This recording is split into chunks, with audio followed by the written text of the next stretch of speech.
Une alimentation végane est-elle idéale pour perdre du poids? Est-elle supérieure à une alimentation cétogène ou méditerranéenne?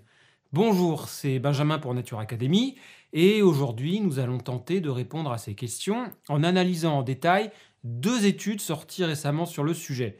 Habituellement, je vous propose plutôt des vidéos où je vous fais la synthèse du consensus scientifique sur un sujet en résumant des dizaines d'études, mais je trouvais intéressant pour une fois de vraiment rentrer dans le détail d'une ou deux études particulières pour trois raisons.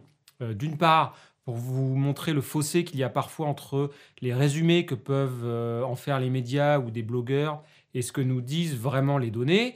Ensuite, pour vous donner les outils pour que vous puissiez peut-être lire de vous-même des études. Et enfin, pour vous montrer aussi la quantité de travail que cela peut représenter pour une seule étude, ce qui vous laisse imaginer le volume de travail quand j'en analyse plus de 50 ou 100 pour des vidéos comme celle sur le cétogène ou le jeûne intermittent. Attention, cette vidéo n'est justement pas une synthèse générale sur l'alimentation végétalienne, pas du tout. Encore une fois, on ne va s'intéresser qu'à deux études précises. Je traiterai le sujet des effets de l'alimentation végétalienne sur la santé en général certainement un jour, mais comme je viens de vous le dire, cela représentera une quantité de travail phénoménale. Regardez par exemple cet ouvrage qui doit être le plus complet sur le sujet. Regardez, c'est pas pour le grand public. Il y a plein de chapitres, sur chaque chapitre des dizaines de références, donc des centaines et des centaines de références dans tout le bouquin. Donc forcément, pour résumer tout ça, ça va me demander plusieurs mois de travail. Mais promis, je vous ferai ça un jour. Alors, première étude qui est la plus qualitative des deux dont je vais vous parler aujourd'hui et dont le titre se traduit par les effets d'une alimentation végétalienne pauvre en gras versus une alimentation cétogène riche en produits animaux sur la consommation énergétique ad libitum, c'est-à-dire à volonté. Pour faire simple, si les gens peuvent consommer autant de calories qu'ils le souhaitent jusqu'à ce qu'ils se sentent rassasiés, y aura-t-il une différence entre ces deux modèles alimentaires? C'est une question fondamentale parce que le sentiment de satiété est un des critères majeurs pour contrôler naturellement son appétit, que ce soit pour maintenir son poids ou pour en perdre. Un avantage que les défenseurs du régime cétogène mettent d'ailleurs souvent en avant, celui d'une meilleure satiété avec comme explication principale le modèle glucide-insuline de l'obésité ou les effets spécifiques des corps cétoniques. Je vous renvoie à la vidéo que j'avais faite en 2020 spécifiquement sur le sujet du régime cétogène et de la perte de poids. Je vous remets le lien en dessous. Je ne vais donc pas refaire toute la démonstration ici, mais pour rappel, non, à date, il n'y avait pas de données scientifiques objectives et solides qui permettaient de dire qu'une alimentation plus riche en glucides, mais à calories égales, augmenterait plus la prise de poids et stimulerait par essence plus l'appétit. Et la seule question qui reste ouverte est celle des effets éventuels sur le cerveau et l'appétit des corps cétoniques produits pendant une alimentation cétogène, mais il s'agit certainement au mieux d'un effet mineur comparé aux effets des combinaisons de saveurs qui, elles, stimuleraient fortement l'appétit, à savoir principalement un mélange entre gras, sucré et salé. Comme je vous l'avais expliqué dans cette vidéo, les études comparant les effets sur la perte de poids d'une alimentation pauvre en gras ou pauvre en glucides ne montraient pas de différence à moyen terme au bout de plusieurs mois sur la perte de poids moyenne. Et dans chaque groupe, il y a toujours des participants qui reprennent aussi le poids perdu.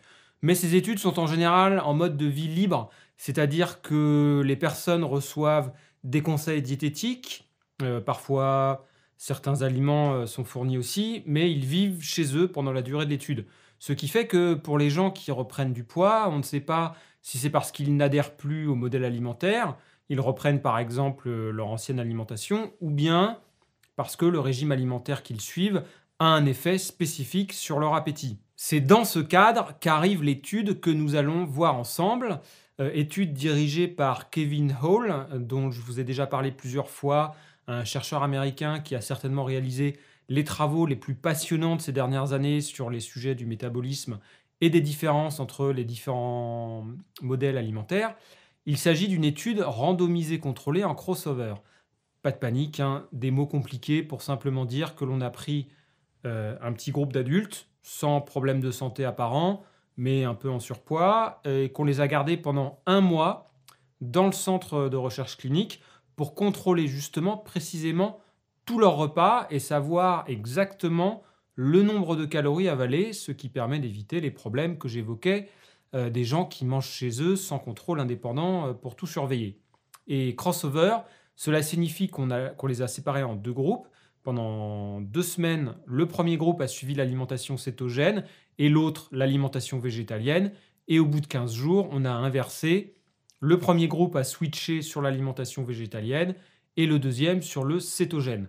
Cela permet d'observer les effets des deux modèles alimentaires sur tous les participants et chaque participant est en fait son propre contrôle. Regardons maintenant en détail les modèles alimentaires.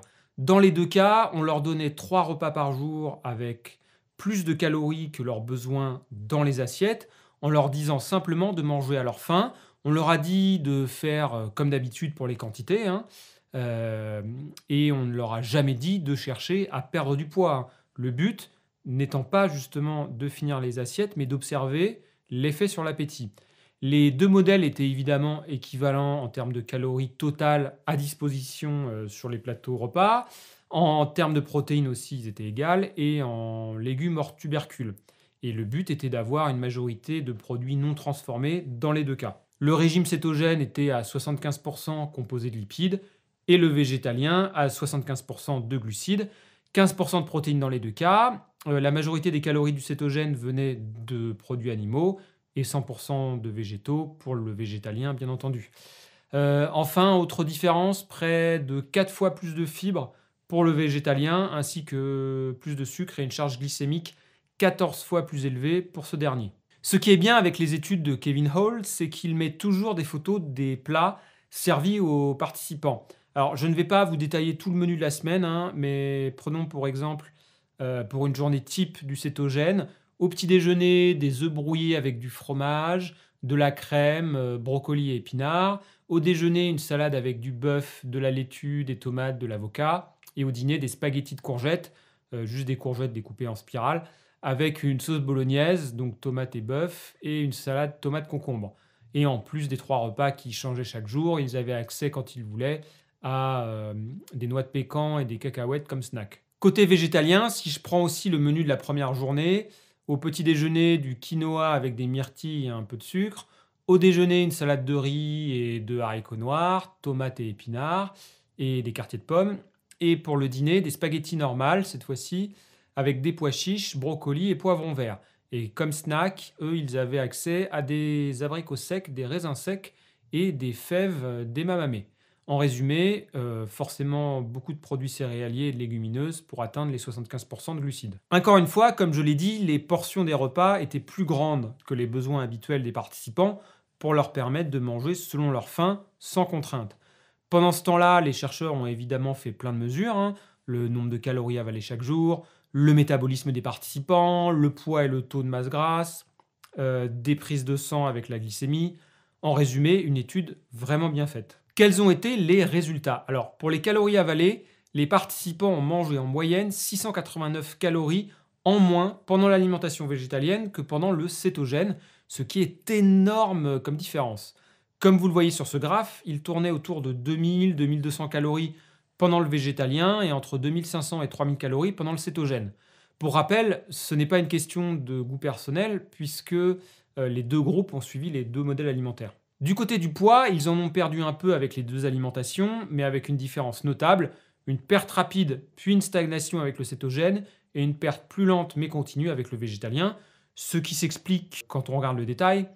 En fait, pendant le cétogène, ils ont surtout perdu de la masse maigre, sûrement essentiellement de l'eau, que l'on perd toujours les premiers jours d'un cétogène, ainsi qu'un tout petit peu de masse musculaire quand on regarde le taux de déchets azotés dans les urines. Alors que pendant le végétalien, ils ont surtout perdu de la masse grasse, ce qui est parfaitement logique là aussi, puisqu'ils étaient en plus grand déficit calorique. Un point important à noter tout de même est que, malgré des apports caloriques plus élevés, les participants n'ont pas pris de poids non plus pendant le cétogène. Côté métabolisme, au contraire, par contre, pendant le végétalien, ils dépensaient légèrement moins, environ 150 calories dépensées en moins par jour, ce qui est là aussi normal, étant donné que le corps, comme je vous l'ai déjà expliqué dans d'autres vidéos, s'adapte instinctivement quand on réduit nos calories et qu'on bouge, et on bouge un peu moins en fait sans s'en rendre compte. Autre mesure après un repas, les taux de glucose et d'insuline étaient bien plus élevés avec le végétalien et au contraire, les taux d'acide gras libre et de triglycérides étaient supérieurs pendant le cétogène. Enfin, c'est très important, les participants ont donné des notes équivalentes aux deux modèles alimentaires pour leur sentiment subjectif de plaisir, de satisfaction, d'appétit et de satiété. Quelle conclusion peut-on tirer de cette étude? Alors, la plus évidente est qu'une alimentation végétalienne riche en glucides réduit naturellement les calories ingérées comparée à une alimentation cétogène riche en produits animaux. Sachant que les deux avaient une proportion de protéines équivalente, une grande part de l'explication vient du fait que l'alimentation végétalienne était beaucoup plus riche en fibres, et on sait que les fibres sont rassasiantes, et l'alimentation cétogène avait une densité calorique bien supérieure, c'est-à-dire que le nombre de calories à poids et à volume équivalent était supérieur, normal, puisque les lipides sont 2 fois plus caloriques que les glucides, ce qui fait que les repas végétaliens étaient en fait plus volumineux à calories égales. Comme je vous l'ai montré, les gens ont moins mangé pendant le végétalien, malgré une glycémie et un taux d'insuline bien plus élevés, et une charge glycémique aussi bien supérieure. Contrairement à ce que certains peuvent penser, ces facteurs n'ont pas stimulé plus l'appétit des participants. C'est une preuve supplémentaire qui vient déconstruire encore une fois ce modèle très simpliste qui voudrait que les glucides et l'insuline soient un facteur majeur de prise de poids par essence. On en revient toujours au basique. Un déficit calorique entraîne une perte de poids. D'un autre côté, quelles sont les limites et les critiques possibles de cette étude? Alors, premièrement, comme avec chaque étude qui a un résultat qu'on pourrait dire en défaveur, entre guillemets, de l'alimentation cétogène, les partisans de cette dernière pointent du doigt le fait que l'étude est trop courte et que les patients n'étaient donc pas adaptés au cétogène. Les chercheurs ont fait en fait toutes les mesures nécessaires sur le taux de corps cétonique notamment et ont montré qu'en fait, au bout de 2 semaines de l'alimentation cétogène, les participants étaient déjà en très grande partie adaptés selon les critères couramment admis. Ensuite, une limitation est évidemment le fait que les gens étaient en pension complète avec tous les repas fournis. Est-ce qu'en situation de vie réelle, où les gens feraient eux-mêmes leurs courses et leur cuisine, les résultats seraient similaires? On ne peut pas le dire sur la base uniquement de cette étude. Enfin, quels seraient également les effets sur le long terme, sur plusieurs mois? Est-ce que l'appétit changerait? Est-ce que par exemple les corps cétoniques joueraient un rôle dans le cerveau sur la suppression de l'appétit?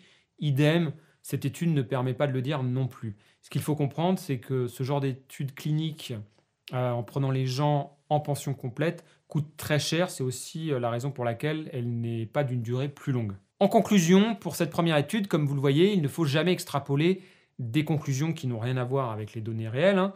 Comme je viens de vous le démontrer, il ne s'agit absolument pas d'une étude qui serait la preuve ultime qu'un régime vegan serait supérieur à une alimentation cétogène dans tous les cas. Il faut toujours replacer une étude dans son contexte et faire la synthèse ensuite de tous les travaux disponibles pour en dégager un consensus. Et sur ce point, on a déjà de nombreuses études ayant comparé sous différents formats, régime pauvre en glucides et régime pauvre en gras. Et la conclusion est qu'à moyen terme, en conditions de vie réelle, il n'y a pas de différence sur la perte de poids. C'est avant tout une question de préférence personnelle. La meilleure alimentation étant celle à laquelle vous pouvez adhérer. Par contre, les 2 leçons à retenir de cette étude sont donc que, premièrement, le modèle glucide-insuline de l'obésité est encore une fois prouvé faux, et deuxièmement, que la densité calorique et la teneur en fibres sont des éléments essentiels pour contrôler son appétit sans s'en rendre compte, et on en revient toujours à la base, à savoir inclure notamment beaucoup de fruits et légumes non transformés dans votre alimentation quotidienne. Pourquoi non transformés? Parce qu'en 2019, Kevin Hall, encore une fois, avait réalisé une étude sur exactement le même modèle, sauf qu'il avait comparé cette fois une alimentation peu transformée et une alimentation à base de produits ultra transformés. Et les participants avaient naturellement mangé beaucoup plus de calories avec cette dernière et avaient même pris du poids cette fois-ci. C'est pour cette raison que je vous répète sans cesse qu'avant de vous occuper d'être vegan, cétogène ou tout ce que vous voulez, concentrez-vous d'abord sur le fait d'avoir une alimentation à base de produits bruts. Deuxième étude dont nous allons parler dans cette vidéo, une comparaison entre un régime méditerranéen et une alimentation végane pauvre en gras sur le poids et les facteurs de risque cardiovasculaires. Avant de rentrer dans le détail, il est intéressant de regarder qui en sont les auteurs. Le principal auteur de cette étude est le docteur Neil Barnard, Très connu dans le milieu vegan, puisqu'il s'agit d'un médecin américain qui défend depuis plus de 30 ans cette alimentation pour la santé, qui a réalisé d'autres travaux sur le sujet, qui a écrit de nombreux livres pour le grand public et qui assume d'être totalement pro-vegan, ce qui n'est pas un problème hein, tant qu'on reste dans une démarche scientifique. Il a également fondé une organisation qui s'appelle le Physicians Committee for Responsible Medicine, le comité des médecins pour une médecine responsable, qui défend les mêmes idées et qui a financé l'étude dont on va parler. Alors attention, cela ne veut absolument pas dire que par essence, cette étude va être biaisée, simplement qu'il faut là aussi rester vigilant et bien lire les données en détail avant de sauter aux conclusions. J'ai d'ailleurs aussi écouté des interviews du docteur Barnard qui parlait justement de son étude. Malheureusement, bon, je trouve qu'il a lui aussi participé à caricaturer, à généraliser et à simplifier un peu trop les résultats, bon, ce qui est un peu dommage selon moi. Et pour continuer à être transparent sur cet aspect, de mon côté, je suis là totalement partisan personnellement d'un régime méditerranéen. Alors pourquoi? Ce n'est pas une vidéo sur ce modèle alimentaire, hein, ici, je ne vais pas rentrer dans les détails. Je vous renvoie vers d'autres vidéos, vers mes formations Natura Balance, Natura Power si vous voulez en savoir plus. Mais rapidement, en 2 mots, c'est avant tout parce qu'il s'agit du modèle alimentaire sur lequel on a le plus de données, le plus d'études depuis plus de 60 ans, avec des résultats positifs pour ses effets protecteurs contre les maladies cardiovasculaires, le déclin cognitif. C'est également parce que c'est celui qui correspond le mieux à la plupart d'entre nous d'un point de vue culturel, en termes de goût, de produits agricoles disponibles. Et enfin, parce qu'il est assez flexible, il n'existe évidemment pas un modèle unique de régime méditerranéen traditionnel. Il y a des différences entre la Provence, la Sardaigne, le sud de l'Italie, le nord de la Grèce, la Crète, même s'il y a évidemment des bases communes, à commencer par l'huile d'olive, la richesse en fruits et légumes, etc. Une flexibilité qui permet aussi de l'ajuster suivant les goûts et le besoin de chacun, plus ou moins riche en glucides, avec plus ou moins de produits animaux. Raison pour lesquelles, par exemple, le magazine américain US News, qui réalise chaque année un classement des meilleurs modèles alimentaires à l'aide d'un panel d'experts scientifiques, le classe numéro 1 pour la santé depuis plusieurs années. Tout cela pour vous expliquer en toute transparence d'où je parle, même si c'est selon moi pour des raisons objectives, mais cela ne doit pas non plus nous empêcher de tirer les leçons d'autres régimes et d'autres modèles alimentaires et de toujours regarder les données scientifiques d'un œil critique, mais objectif et si possible sans idéologie. Revenons-en à notre étude. Alors le principe est simple, les participants étaient des adultes en surpoids ou obèses, aléatoirement répartis en 2 groupes. Comme avec la précédente étude, chaque groupe a suivi successivement les 2 modèles alimentaires. Le premier a fait 16 semaines de régime méditerranéen pendant que le deuxième suivait le régime vegan, puis 2 semaines de pause pour tout le monde, hein, où les participants pouvaient manger comme ils voulaient. Et enfin, 16 semaines à nouveau à inverser les alimentations. Mais l'énorme différence avec la première étude est qu'il s'agit ici de conditions de vie réelles, c'est-à-dire que les participants vivaient et mangeaient chez eux, faisaient leurs courses eux-mêmes, ils avaient juste des conseils un peu chaque semaine sur comment composer leur menu dans les 2 cas. Pour suivre ce qu'ils ont réellement mangé, les chercheurs leur ont demandé de remplir un questionnaire détaillant leur menu sur 3 jours, au début et à la fin de chaque période de 16 semaines. Pour le régime méditerranéen, les conseils étaient les suivants. Manger au moins 2 portions de légumes et 2 à 3 portions de fruits par jour, 3 portions de légumineuses par semaine, du poisson ou des fruits de mer au moins 3 fois par semaine et des oléagineux au moins 3 fois par semaine. De préférer aussi les viandes blanches peu grasses au lieu de la viande rouge, d'éliminer la crème, le beurre, la margarine, les boissons sucrées, les gâteaux et les snacks transformés, de limiter à 1 fois par semaine la charcuterie, les fromages gras et la viande rouge. Par contre, il n'y avait pas de limite haute sur les quantités d'oléagineux, de poissons, de fromage pauvre en gras, de céréales complètes et de chocolat 50% minimum. Enfin, il devait utiliser l'huile d'olive comme unique matière grasse en visant les 50 grammes par jour. Pour l'alimentation végétalienne, les conseils étaient les suivants. Avoir 75% des calories venant des glucides en se basant sur les légumes, les céréales, les légumineuses et les fruits. Il fallait évidemment éliminer les produits animaux et ne pas ajouter de matières grasses au repas. et ils ont juste reçu un supplément de vitamine B12 pendant la durée de cette alimentation. Dans les deux cas, il n'y avait pas de conseil sur le nombre de calories totales, on ne leur a pas demandé de spécifiquement perdre du poids, ils devaient manger à leur faim, c'est vraiment important à retenir. Ils devaient aussi limiter la consommation d'alcool à 1 verre par jour pour les femmes et 2 verres par jour pour les hommes. Et enfin, ils ne devaient pas changer leurs habitudes d'activité physique ni modifier les traitements médicamenteux qu'ils prenaient. Avant même de rentrer dans le détail des résultats, j'ai déjà un gros problème avec la base de cette étude. Ce qu'ils appellent régime méditerranéen, selon moi, on est assez loin d'une version traditionnelle en tout cas. Le conseil pour les légumes devrait être au moins le double, au moins 4 portions par jour. J'aurais sûrement conseillé un peu plus de légumineuses aussi. Et le fait de pouvoir consommer du chocolat sans limite, je trouve ça un peu étrange. La quantité d'huile d'olive peut paraître également un peu élevée, 50 grammes. Ça fait tout de même 450 calories par jour, ce qui est suffisant pour expliquer la différence dans les résultats.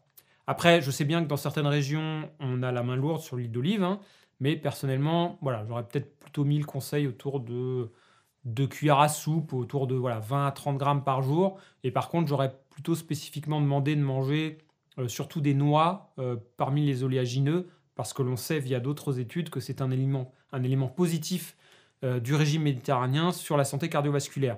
C'est pour toutes ces raisons que, quels que soient les résultats, on ne peut pas, selon moi, généraliser ensuite au régime méditerranéen dans son ensemble. Ça n'aura pas trop de sens. Regardons justement ces résultats. Le principal graphique partagé par le docteur Barnard et le seul présent dans le papier de l'étude est celui-ci, qui représente le poids moyen des participants au cours des différentes phases.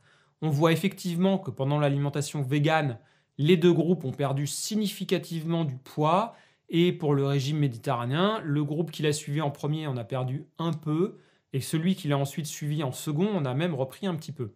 Pendant les 2 semaines de pause entre les deux, ce qu'on appelle le washout, les deux groupes avaient repris du poids. Si on s'arrête juste à ça, c'est évident qu'on peut dire que le régime vegan est bien plus efficace pour perdre du poids. Sauf que, comme toujours, il faut rentrer dans le détail pour voir la réalité des choses. C'est évidemment ce que j'ai fait en analysant tous ces tableaux de données que j'ai simplifiés pour vous, pas d'inquiétude, juste pour vous montrer que c'est beaucoup de boulot d'analyser réellement une seule étude. Donc encore une fois, voilà, imaginez la quantité de travail quand je vous fais une vidéo avec 50 études en référence. En moyenne, les participants ont avalé un tout petit peu plus de calories pendant le régime méditerranéen, entre la première et la 16e semaine, avec surtout une différence sur la proportion de gras, ce qui vient certainement de la quantité d'huile d'olive imposée. Au contraire, pendant le régime vegan, ils mangeaient 500 calories de moins à la fin des 16 semaines par rapport à la première semaine. On note évidemment une chute de la proportion de lipides et une augmentation de la part des glucides pendant le vegan. La quantité de fibres a augmenté dans les deux cas, mais un peu plus pendant le régime vegan. Donc voilà, rien d'étonnant ici. Un déficit calorique important provoque forcément une perte de poids. Et comme nous l'avons vu avec l'étude précédente, ce déficit s'est certainement fait naturellement grâce à une densité calorique bien plus faible et un apport en fibres légèrement supérieur. Si on regarde le détail sur la perte de poids pour le régime vegan, on a une répartition d'environ 55% de la perte qui est de la masse grasse et 45% de la masse maigre. Comme il s'agissait d'une alimentation riche en glucides pour la masse maigre, il ne s'agit pas forcément de perte d'eau comme avec un régime cétogène. Donc il s'agit certainement essentiellement de masse musculaire, mais rien d'étonnant vu l'importance du déficit calorique et vu aussi que l'activité physique des participants avait diminué pendant cette période. Encore une fois, on se dépense instinctivement moins quand notre corps est en déficit calorique.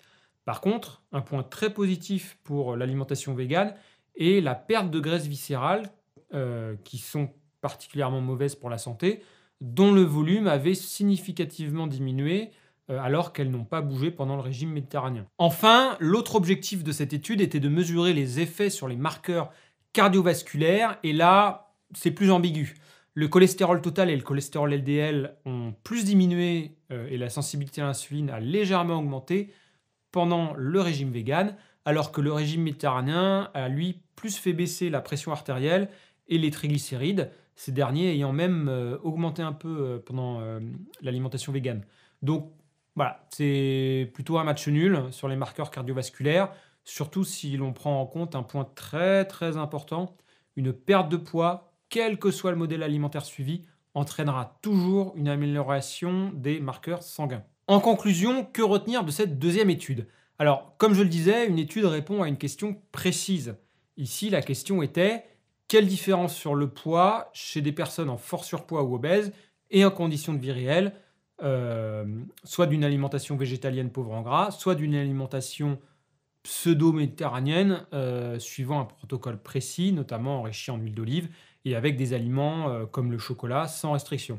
Alors, à cette question précise, la réponse est effectivement qu'une majorité de participants a réduit significativement ses calories naturellement pendant l'alimentation végétalienne. De là à conclure qu'une alimentation végane serait supérieure pour la perte de poids dans tous les cas et pour tous face à une alimentation méditerranéenne, c'est une extrapolation qui n'a pas trop de sens.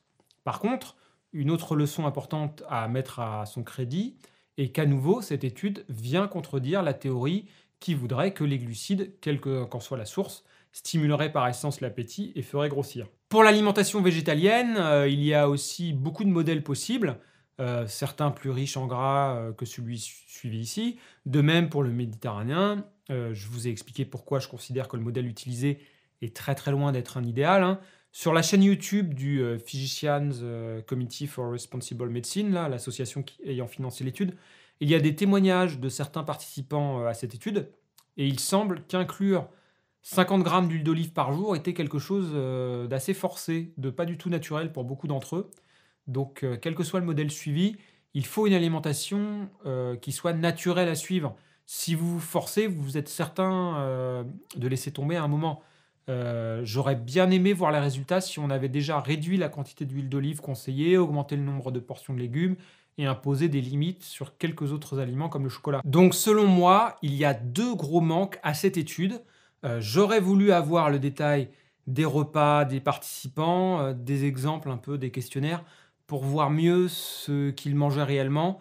Et comme je viens de le dire, j'aurais voulu aussi des modèles alimentaires un peu plus précis et mieux construits, ce qui est parfaitement possible.